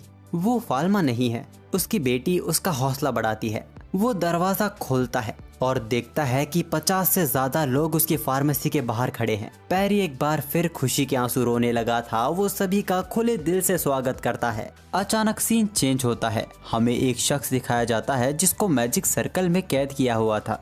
जिसने उसे पकड़ा हुआ है वो कहता है कि तुमने कई सारे इलाज के तरीके ढूंढे, लोगों ने तुम्हें जीनियस मानना शुरू कर दिया था, तो फिर तुमने ऐसा क्यों किया। वो बड़ी बेशर्मी से कहता है कि एक दिन सभी को मरना ही है। वहाँ मौजूद ब्रूनो उससे गुस्से में पूछता है, तो क्या इसीलिए तुमने सारे एक्सपेरिमेंट जिंदा इंसानों पर किए थे। वो आदमी ब्रूनो का नाम लेते हुए कहता है कि इन सब से कोई फर्क नहीं पड़ता ब्रूनो, इस दुनिया में सिर्फ झूठ ही भरा हुआ है। अचानक ब्रूनो की नींद खुलती है। हम देखते हैं कि ब्रूनो बहुत ही घबराया हुआ है। अब अगले दिन डिनर के टाइम जब पूरा परिवार एक साथ बैठा हुआ था, उसी वक्त ब्रूनो पेल की भेजी चिट्ठी पढ़ने लगते हैं। पेल ब्रांच और फाल्मा का बड़ा भाई है, जो दुनिया की सबसे ग्रेटेस्ट मेडिकल फार्मेसी यूनिवर्सिटी में पढ़ाई कर रहा है। अब इस लेटर को पढ़ने के बाद ब्रूनो फाल्मा को उसके ऑफिस में मिलने को कहते हैं। ब्रूनो बताता है कि कैपिटल के अंदर बहुत जल्द बहुत बड़ा फेस्टिवल होने वाला है, जिसमें दूर दूर से बड़ी बड़ी हस्तियां भी आने वाली हैं। लेकिन ब्रूनो को पता चला है कि एक अनजान बीमारी लोगों में फैल रही है। ये अजीब तरह की महामारी है जो नीदरलैंड के पास फैलना भी शुरू हो गई है। पेल ने लेटर में बताया है कि इस बीमारी के कारण 1000 लोगों ने अपनी जान गंवाई है। अब क्योंकि फेस्टिवल में नीदरलैंड से भी लोग आएंगे, तो यहाँ भी इस महामारी के फैलने का डर है। ये लोग नीदरलैंड के लोगों को आने से रोक भी नहीं सकते। फाल्मा अपने फादर से पूछता है, क्या उनके पास इन्फेक्शन के सैंपल हैं। ब्रूनो बताता है कि उन लोगों को तुरंत ही जला दिया गया था और ये उनके द्वारा बहुत ही सही डिसीजन लिया गया था। ऐसा करने से बीमारी के फैलने की गुंजाइश को कम किया गया है। पेल एक और लेटर अपने बाप को भेजता है। उसने उसमें बताया कि उस बीमारी पर रिसर्च करने की कोशिश की गई, लेकिन जो लोग इस बीमारी पर रिसर्च कर रहे थे वही लोग इससे इन्फेक्ट हो गए, जिस कारण आखिर में उन्हें भी जलाना पड़ा। पेल ने एक रेवोल्यूशनरी डिवाइस का भी जिक्र किया है, जिसकी मदद से उन्होंने बैक्टीरिया का स्केच भेजा है। ये फाल्मा का ही वो माइक्रोस्कोप है। खैर, फाल्मा अपने बाप से उस बैक्टीरिया की एक कॉपी मांगता है। यहाँ दूसरी तरफ मेंशन में पैरेलल वर्ल्ड ऑफ फार्मेसी की ही बातें चल रही थी। क्वीन को बताया जाता है कि कैसे पैरेलल वर्ल्ड ऑफ फार्मेसी के बनने के बाद और उसकी दूसरी ब्रांच खुल जाने से उनके किंगडम की लोगों की हेल्थ में 20% का सुधार आया है। और फाल्मा की गिल्ड और उसके ब्यूटी प्रोडक्ट्स भी तरक्की पर चल रहे हैं, जो कि कुल मिला के सीधा उनकी कंट्री को ही सपोर्ट कर रहा है। क्वीन खुश होते हुए बोलती है कि उन्हें इसकी पहले से ही उम्मीद थी। क्वीन फाल्मा को तोहफे के तौर पर नोबल बैरन बनाने का सोचती है। तभी एक लेडी क्वीन को याद दिलाती है कि अभी भी फाल्मा एक बच्चा है। यहाँ दूसरी तरफ एलन फाल्मा से मिलने आई थी, लेकिन उसे फाल्मा काफी परेशान हालत में मिलता है। फाल्मा एलन को इस आने वाली आपदा के बारे में सब कुछ बता देता है और उन्हें इसे रोकने का कोई ना कोई तरीका ढूंढना ही होगा। तभी शार्लोट फाल्मा को पेल की भेजी चिट्ठी के बारे में बताती है। उस चिट्ठी को पढ़ने के बाद फाल्मा बड़ा हैरान होता है कि इस दुनिया में भी ये बीमारी है। एलन फाल्मा से पूछती है कि क्या उसे कुछ पता चला। फाल्मा बताता है कि ये स्केच साफ तो नहीं, लेकिन उसके अंदाजे से ये बीमारी ब्लैक डेथ है। फाल्मा कई सारे फार्मासिस्ट की मदद लेता है ताकि इस बीमारी का सामना कर सके। उसने फेस्टिवल के लिए कई सारे क्वारंटीन भी बनवा दिए हैं। इन लोगों ने अपनी तरफ से पूरी तैयारी कर ली है ब्लैक डेथ का सामना करने के लिए। फाल्मा कहता है कि इन सब के बावजूद भी नेदरलैंड के लोगों के साथ कोई डिस्क्रिमिनेशन ना किया जाए, और वो बोलता है कि उसे ये बात हायर अप्स में भी बतानी होगी। फाल्मा ब्रूनो को जाके ब्लैक डेथ के बारे में बता देता है। ब्रूनो को भी इसका हल्का अंदाजा था, लेकिन इस बीमारी का अब तक कोई इलाज नहीं है। फाल्मा मन में सोचता है कि धरती पर 210 साल पहले ऐसी ही एक बीमारी के कारण आधा यूरोप खत्म हो गया था। ब्रूनो कैपिटल के लिए निकल रहा था। ये जानकारी वहाँ भी देनी बहुत ही जरूरी है। फाल्मा अपने फादर से कहता है कि घबराने की कोई बात नहीं है, वो लोग कैपिटल को कुछ नहीं होने देंगे। फाल्मा ने इन्फेक्शन का पता लगाने का तरीका और एक दवाई बना ली है जो इस बीमारी का इलाज कर सकेगी, लेकिन इस वक्त बस फाल्मा ही इस दवाई को बना सकता है। पर वो अपनी तरफ से पूरी कोशिश कर रहा है इसकी सप्लाई को बढ़ाने में। फाल्मा ने अपने फादर को इम्प्रेस कर दिया था। वो बोलता है कि भले ही दवाई बन गई हो, लेकिन इसको रोकने के लिए इसके इन्फेक्शन को फैलने से रोकना होगा, और इसके लिए रॉयल कैपिटल के फार्मासिस्ट काफी नहीं है।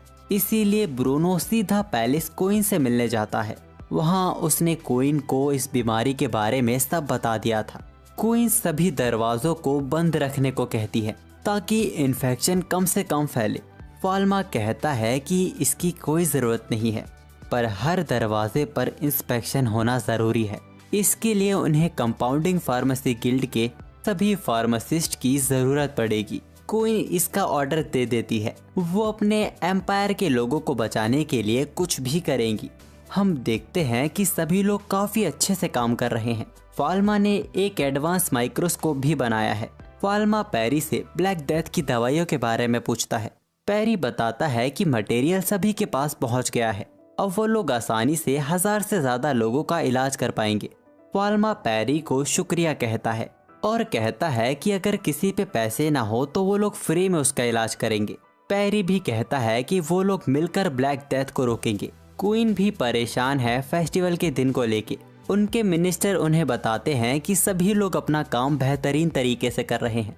उन्होंने प्रीस्ट हेड साइमन को भी इसके बारे में बता दिया है, जो कि अपने तरीके से ब्लैक डेथ की सफाई करेंगे। तो एक मिनिस्टर बोलता है कि ये बीमारी जड़ से खत्म हो रही है।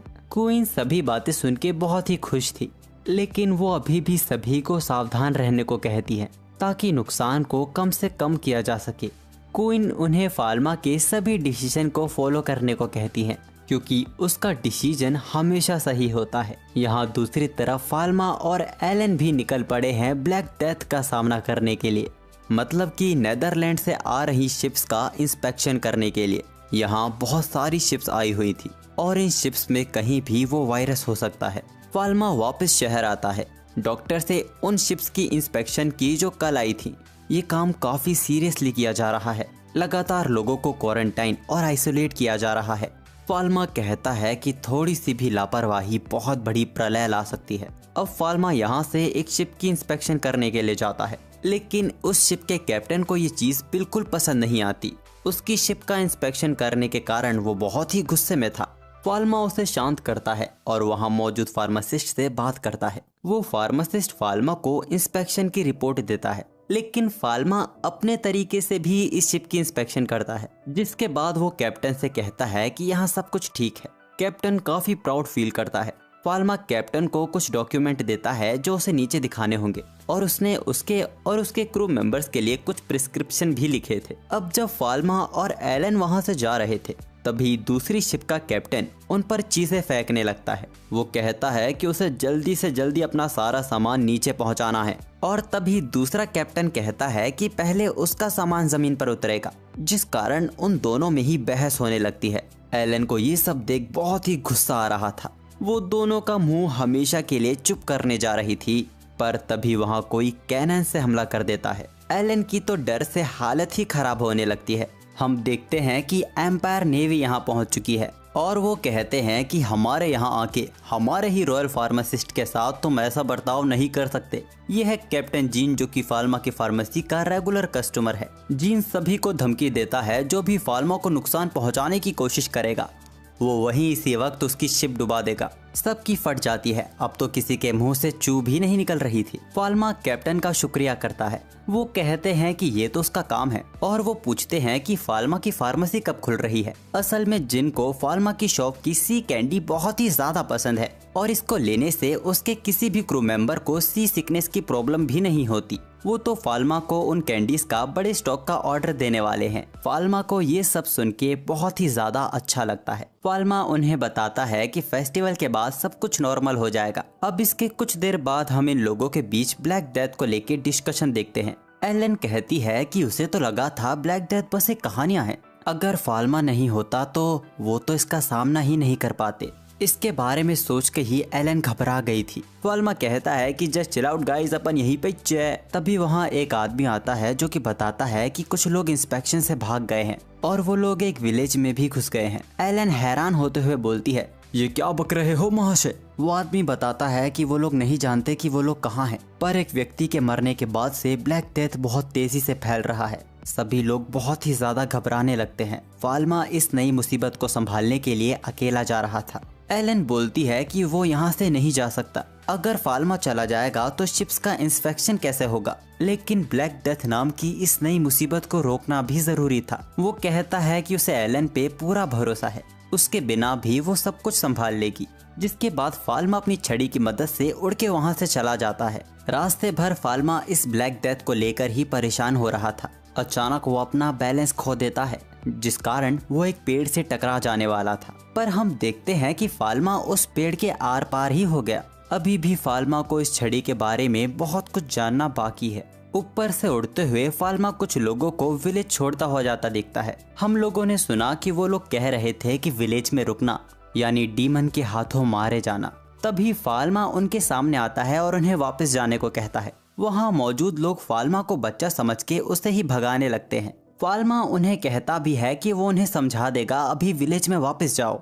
लेकिन वो बहुत ही ज्यादा गुस्से में थे। वो कहते हैं कि वो अपनी जान खतरे में नहीं डालेंगे। तभी एक आदमी कहता है कि ये बच्चा अचानक से सामने आ गया है, कहीं ये वही डीमन तो नहीं जिसने हमारे विलेज को श्रापित किया है।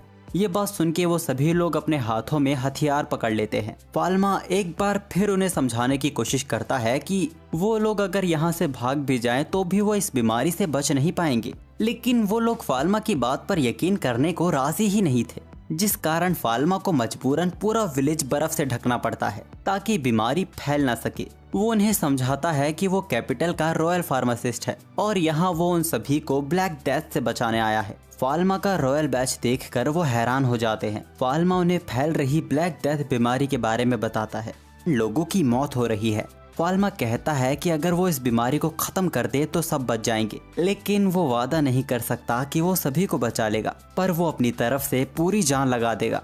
लेकिन अगर वो लोग उसकी बात मानेंगे ही नहीं तो वो किसी को बचा नहीं पाएगा। इसीलिए वो चाहता है कि सभी लोग एक एक करके उससे अपना इलाज करवाएं। इसके बाद फाल्मा उस विलेज के मेयर और वहाँ के फार्मासिस्ट से मिलता है। सारी बातें बताने के बाद वो लोग तय करते हैं कि विलेज को 3 भागों में बांटा जाएगा। एक हिस्से में इन्फेक्टेड लोग रहेंगे और एक हिस्से में वो लोग जो अभी के लिए सेफ है और तीसरे हिस्से में वो लोग रहेंगे जिनका इन्फेक्शन बहुत ज्यादा फैल गया है। यहाँ दूसरी तरफ एम्पायर नेवी भी परेशान थी। एक शिप है जो कि उनकी बात बिल्कुल नहीं मान रही। ये बात जानने के बाद कैप्टन सभी को चौकन्ना रहने को कहते हैं। तभी उन लोगों की नजर उस शिप पे लगे झंडे पर जाती है। ये मदद का झंडा था। जब उन लोगों ने शिप की जांच की तो उन्होंने देखा शिप के तो सारे लोग मारे जा चुके हैं।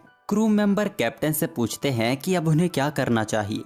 कैप्टन के पास अब कोई भी चारा नहीं है। ये वो लोग हैं जो इंस्पेक्शन से बच के भाग रहे थे। कैप्टन कहते हैं कि हमें शिप को डुबाना होगा। वो सभी को कैनन तैयार करने को कहता है। कैप्टन सोचते हैं कि अगर ये व्यापारी भागने की जगह अपना इलाज करवाते तो शायद सभी नहीं पर बहुत लोग इसमें बच जाते। वो फाल्मा की बात को याद करते हैं कि वो सबका इलाज करके सबको बचाना चाहता है, लेकिन अब बहुत ही ज्यादा देर हो चुकी है। कैप्टन को ना चाहकर भी उस शिप को डुबाने का ऑर्डर देना पड़ता है। अचानक सीन एक लेबोरेटरी पर जाता है। वहाँ के कुछ प्रोफेसर किसी एक प्रोफेसर की बात कर रहे थे जिसको निकाला जा रहा है।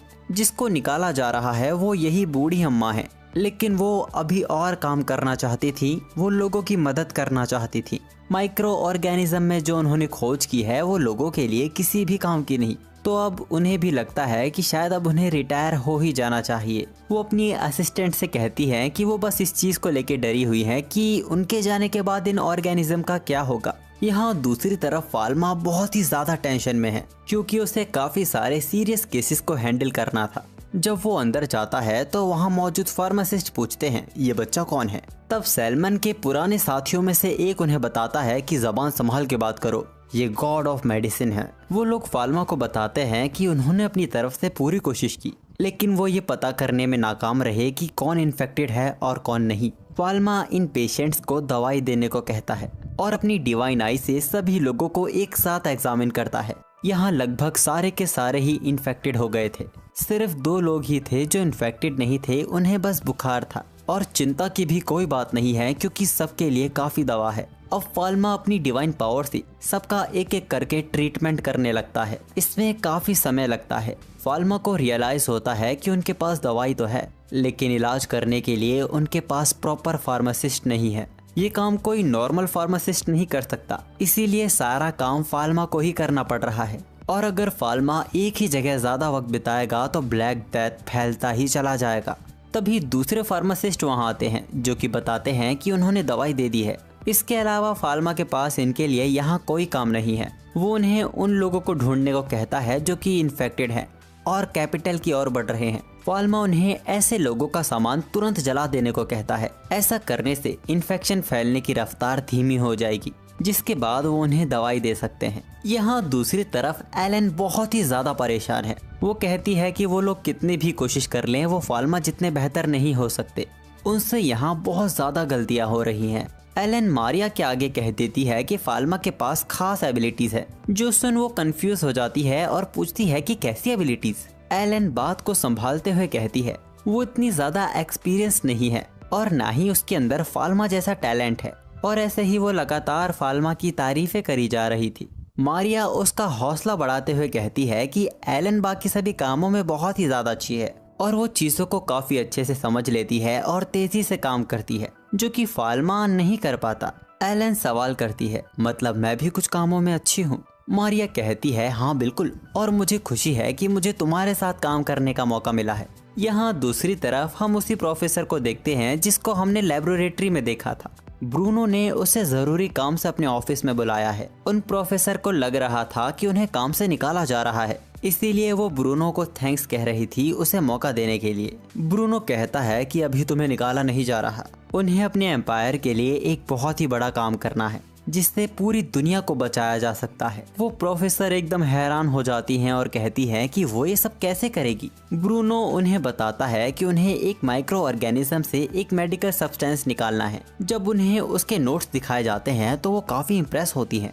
ये फाल्मा के बनाए नोट्स थे जिसको काफी अच्छे से और डिटेल में लिखा गया था, और वो बताती हैं कि जिन मेडिकल सब्सटेंस का इसमें जिक्र किया गया है वो तो उनकी लेबोरेटरी में काफी वक्त से पड़ी है। ब्रूनो एकदम हैरान हो जाता है। ब्रूनो देखता है और उसे यकीन नहीं होता कि ये सब तो पहले से ही उनके पास थी, लेकिन अभी भी इनसे दवाइयाँ बनाना बाकी था। ब्रूनो उस प्रोफेसर का बजट बढ़ा देता है और कहता है कि अभी वो रिटायर नहीं हो सकती। वो प्रोफेसर खुश हो जाती हैं और कहती हैं कि मुझे होना भी नहीं था। तभी उनकी असिस्टेंट वहाँ आती है जिसने वहाँ सभी को एक ऐसी खबर दी जिसने सबको वहाँ हैरान कर दिया। वहाँ दूसरी तरफ विलेज में सभी लोगों का इलाज हो गया था। इसमें वाकई बहुत ही ज्यादा वक्त लग गया। फाल्मा ने यहाँ कई लोगों की जान बचाई, लेकिन कुछ लोग ऐसे भी थे जिनको फाल्मा बचा नहीं पाया। फाल्मा विलेज के लोगों को सतर्क करता है कि अभी भी सब कुछ खत्म नहीं हुआ है। इस बीमारी को रोकने के लिए उन्हें फाल्मा की मदद करनी होगी। फाल्मा ने बर्फ से इस विलेज को ढक दिया है और डिवाइन पावर की वजह से ये बर्फ पिघलेगी भी नहीं, इसीलिए यहाँ से इन्फेक्शन फैलना बहुत ही मुश्किल है। फिर भी वो कहता है कि वो किसी भी जानवर को ना छुए और जो भी जानवर विलेज में घुसने की कोशिश करे उसे तुरंत मार दें और कम से कम उन्हें अभी भी 2 हफ्तों तक विलेज में रहना होगा। वो लोग फाल्मा का शुक्रिया करते हैं और फाल्मा वहाँ से उड़ के चला जाता है। रास्ते में वो ये सोच रहा था कि उसे यहाँ वाकई बहुत ज्यादा वक्त लग गया। तभी फाल्मा की नजर उड़ते हुए काले धुएं पे जाती है। जब उसने वहाँ जाकर देखा तो वहाँ चर्च के लोग मौजूद थे। ये लोग कैपिटल में कुछ सामान ले जाने की कोशिश कर रहे थे। वो लोग कहते हैं कि उन्होंने कुछ भी नहीं किया, वो लोग तो वही कर रहे थे जिसके लिए उन्हें कहा गया था। हालांकि इनके सामान को तुरंत जला दिया गया था। फाल्मा उन लोगों को एग्जामिन करता है। ये सारे के सारे ही ब्लैक डेथ से इन्फेक्टेड थे। फाल्मा उनसे सीधा सीधा सामान के बारे में पूछता है। वो बताते हैं कि बग्गी में लकड़ियों के बने सामान थे और मसाले और सफेद गिलहरियां। फाल्मा ये सुन एकदम हैरान हो जाता है। ये व्हाइट स्क्विरल को पैंटी आइलैंड से ही लाया गया है। पैंटी आइलैंड वही जगह है जहाँ से ये ब्लैक डेथ शुरू हुआ है और आज के वक्त में ब्लैक डेथ से वहाँ कोई भी नहीं बच पाया है। फाल्मा उनसे पूछता है कि वो ये सब क्यों कर रहे हैं। वो बोलते हैं कि उन्हें पैसे दिए गए थे, वो तो बस अपना बोला हुआ काम कर रहे थे। वो बताते हैं कि उनके साथ 5 होली नाइट भी मौजूद थे। होली नाइट्स के बारे में फाल्मा कुछ नहीं जानता था। चर्च के प्रीस्ट फाल्मा को बताते हैं कि होली नाइट्स को बहुत ही अच्छे तरीके से डिवाइन आर्ट में ट्रेन किया जाता है और वो बहुत ही ज्यादा ताकतवर होते हैं, लेकिन वो रॉयल फैमिली या गॉड के रूप को ही प्रोटेक्ट करते हैं, तो इस काम में उनका होना बहुत ही अजीब बात है। अब फाल्मा सभी कड़ियों को जोड़ने लगता है। होली नाइट्स ही इस बीमारी को देश भर में फैलाने की कोशिश कर रहे हैं। शायद क्वीन को जो बीमारी थी वो भी ब्लैक डेथ ही थी। शायद वो क्वीन को मार के देश में सत्ता पलट करने की कोशिश कर रहे थे, पर फाल्मा की वजह से वो नाकामयाब रहे, इसीलिए शायद अब वो पूरे देश को निशाना बना रहे हैं। वो लोग चिल्लाने लगते हैं कि हमने तुम्हें सब कुछ बता दिया है, अब हमें दवाई दे दो, हम मरना नहीं चाहते। चर्च के प्रीस्ट फाल्मा को दवाई देने से मना करते हैं, लेकिन फाल्मा एक फार्मासिस्ट है और उसका काम सबको दवाई देना है। अब गॉड ऑफ मेडिसिन ने यह कहा था तो वो भी कुछ नहीं कर सकते थे। यहाँ दूसरी तरफ क्वीन तक ये खबर पहुँच चुकी थी कि इस बीमारी को एम्पायर में जानबूझ के फैलाया जा रहा है और ब्रूनो का मानना है कि वो कैपिटल में घुसने की कोशिश करेंगे। क्वीन सभी गेट्स को बंद करने का ऑर्डर दे देती है। यहाँ दूसरी तरफ शार्लॉट सभी में मास्क बांट रही थी।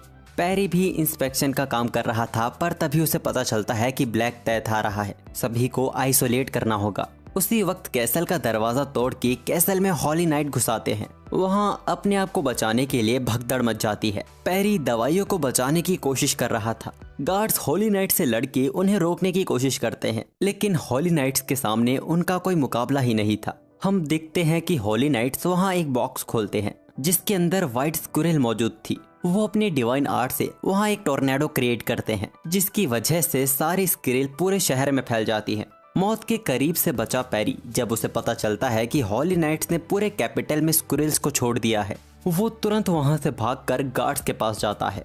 उसे समझ आ गया था कि स्क्विरल्स के द्वारा ही ब्लैक डेथ को फैलाया जा रहा है। वो तुरंत पूरे कैपिटल में इमरजेंसी बेल बजाने को कहता है। कैपिटल की इमरजेंसी बेल बजा दी जाती है। पूरे कैपिटल में टेंशन का माहौल था। सभी को इस बेल की आवाज सुनाई दे रही थी। एक आदमी जो शायद इन सब के पीछे वही है, उसका ऑरा काला था, वो इंसान नहीं लग रहा था। कैपिटल के टॉप से वो ये नज़ारा देख रहा था। जब क्वीन को पता चला कि कैपिटल पे हॉली नाइट्स ने हमला कर दिया है, वो बहुत ही गुस्सा होती है।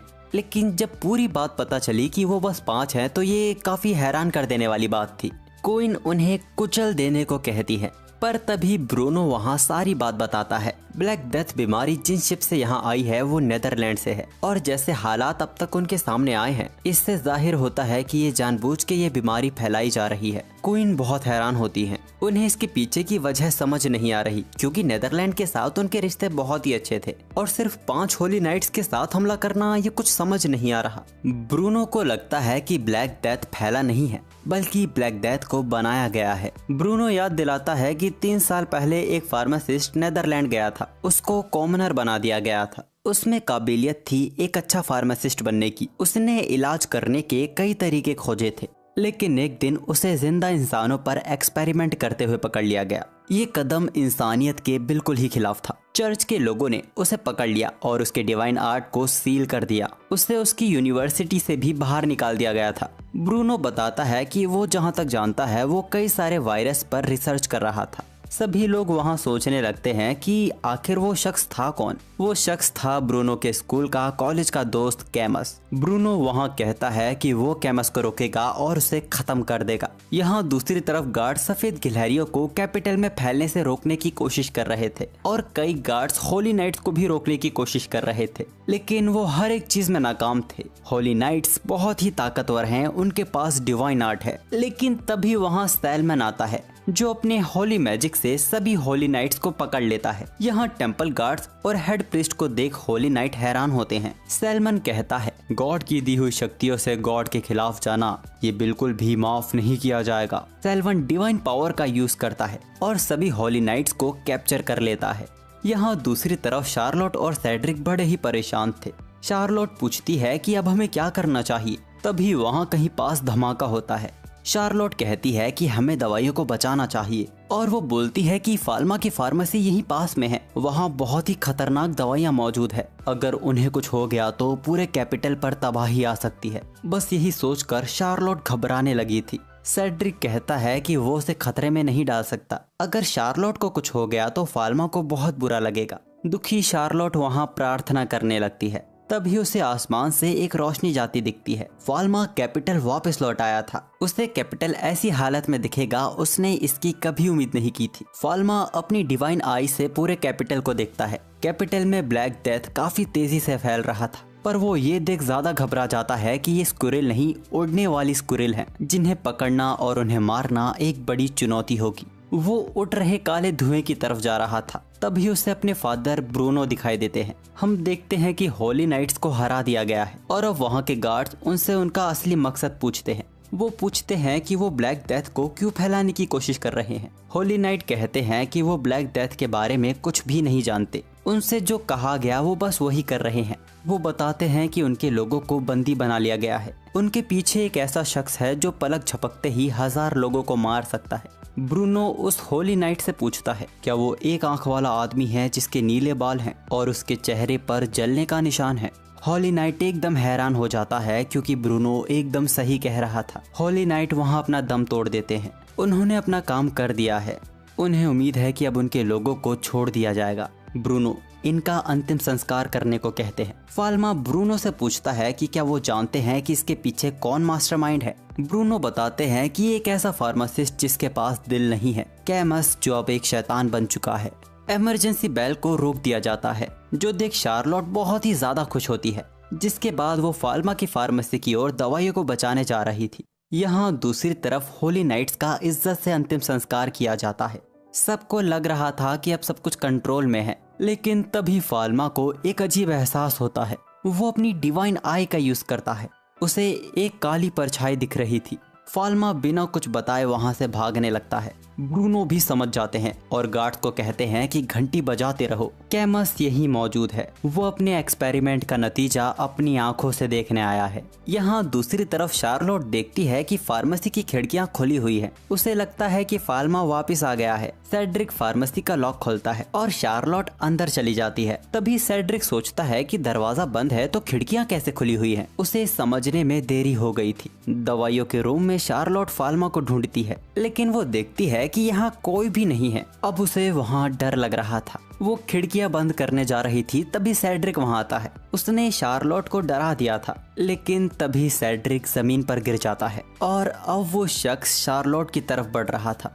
फाल्मा भी फार्मेसी पहुंच गया है। फाल्मा अपनी डिवाइन आई का यूज करता है। उसे जमीन पर कोई पड़ा दिख रहा था और एक काली परछाई जो कि इंसान तो नहीं है। वो लोग फार्मेसी का दरवाजा तोड़ के अंदर जाते हैं। कैमस वहाँ मौजूद था। उसे भी वहाँ एक पवित्र प्रेजेंस महसूस हो रही थी। ब्रूनो फाल्मा को सेड्रिक और शार्लोट को बचाने को कहता है। कैमस का सामना वो करेगा। वो कैमस पर आइस ब्लेड डांस मैजिक का यूज करता है, लेकिन कैमस को कोई हरकत करने की भी जरूरत नहीं पड़ी। वो हमला उसके आगे बिल्कुल ही बेकार था। हम कैमस का असली रूप देखते हैं, जो बहुत ही वाहियात दिख रहा था। ब्रूनो अब आइस लांस का यूज करता है। कैमस भी अब अपना असली रूप दिखा रहा था। और यहाँ फाल्मा एकदम हैरान है, जो पॉइजन शार्लोट और सेड्रिक के शरीर में मौजूद है। फाल्मा ने ऐसा जहर कभी नहीं देखा, और अगर उसने देरी की तो वो दोनों को ही बचा नहीं पाएगा। ये एक जहर नहीं, कई सारे जहर थे। फाल्मा एक एक करके हर जहर को खत्म कर रहा था। यहाँ ब्रूनो का हर एक मैजिक कैमस की ब्लैक एनर्जी के आगे बेकार दिखाई पड़ रहा था,